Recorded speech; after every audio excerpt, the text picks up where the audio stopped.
berhibu tak kela kehina petai ula berhibu tak dumi tamu leberong pemitinya tak kela pemina tak kela basa tak emiter me tak gelok leberong tak emiter lemah hita tak emiter lemah neta tak ini tempat toto tambah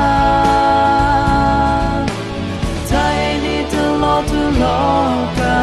tempat kepala tambah tak kena mula tak kena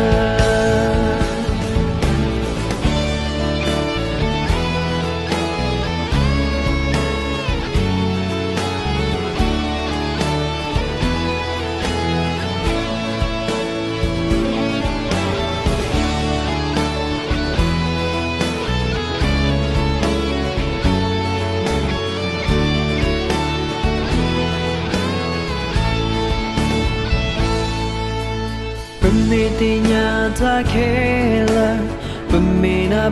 tak kela basa tak emiter me tak gelok leberong tak emiter lemah hita tak emiter lemah neta tak ini tempat toto tambah loka tempat kepala tambah tak kena mula tak kena tak emiter lemah hita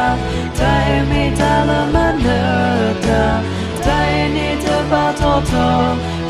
tambah loka tempat kepala tambah tak kena mula tak